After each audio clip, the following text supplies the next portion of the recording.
Hi, it's Audrey, Stitchy Witch 42. It is Friday, February 2nd, 2018. I thought that I would try to record a little coffee break video. I'm trying a new camera holder in the hopes that this will focus more on my stitching. Still a work in progress, trying to figure out what angle to record from. So, we're going to give this a try. I am working on Eleanor Rigby by Blackbird Designs, part of the Magical Mystery Tour series. I received this in the mail the other day.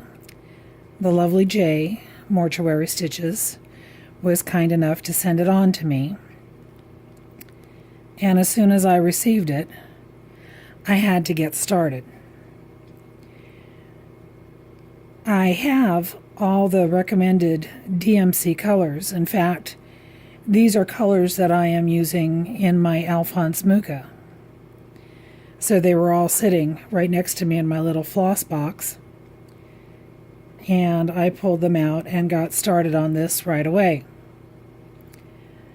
I grew up listening to Beatles music.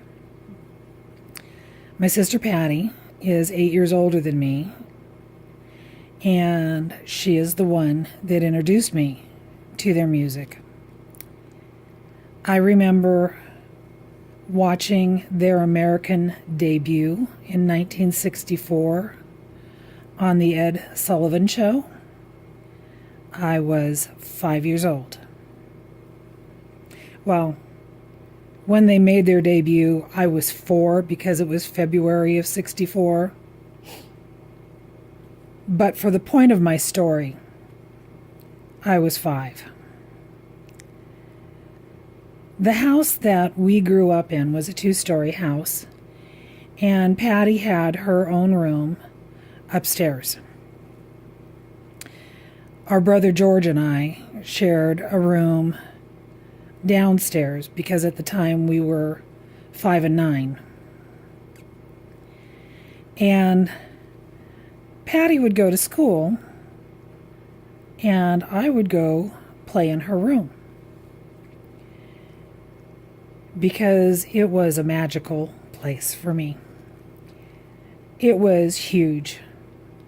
Compared to the room I shared downstairs, it was huge, and it had all sorts of wonderful things in it. And most importantly, it had a record player in there. And it had all of her 45 albums from the Beatles. Now, for those of you who don't know, a 45 is the small record that has one song on the front, one song on the back. They were referred to as the A side and the B side.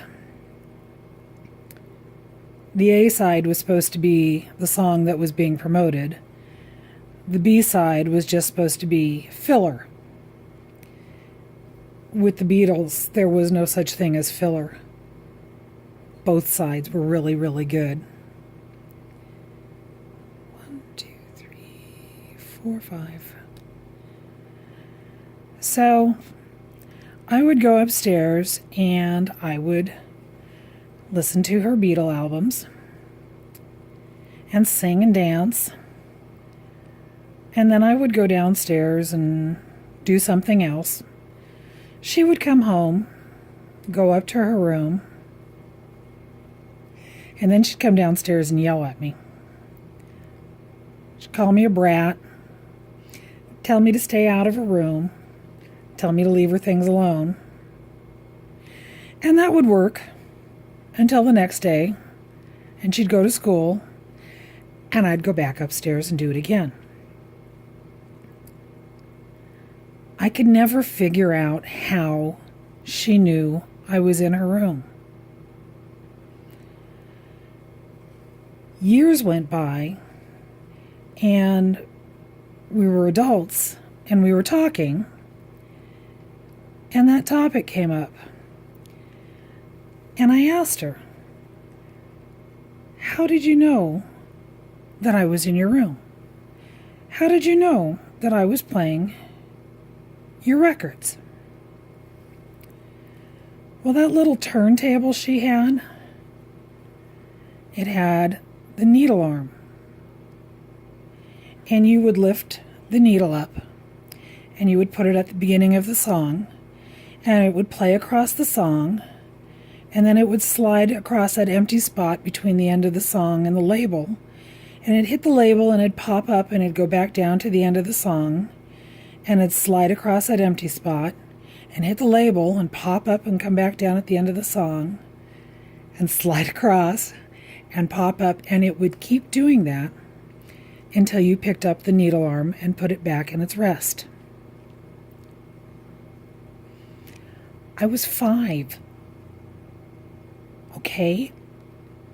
I didn't know.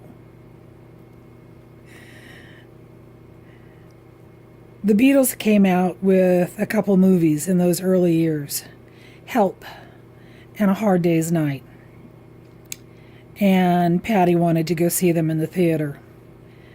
And my mom said, yeah, she could go see them, as long as she took me with her. So we went to the theater. We waited.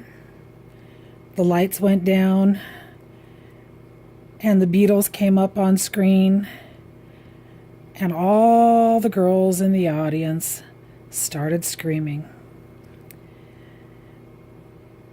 And then the lights would come up in the theater, and the screen would go dark, and the theater owner would come out and yell at us and tell us that if we didn't shut up, he wasn't going to let us watch the movie. So, yeah, I have memories of growing up with the Beatles and their music. And when I got this pattern, I had to get started right away. The only thing that I am changing on this pattern from what is charted is that on the pattern itself, it shows a date, 1904. I don't know what that date stands for. I've changed the date to 1966. No, that's not the year I was born. 1966 is the year that the Beatles released the Revolver album. And the second song on the Revolver album is Eleanor Rigby. So there you go. I love the Beatles. I hope everyone is having a fantastic day. I hope that you are going to stitch all the things, listen to all the good music, and enjoy yourself. Until we meet again, my friends, live long and stitch on. Bye-bye.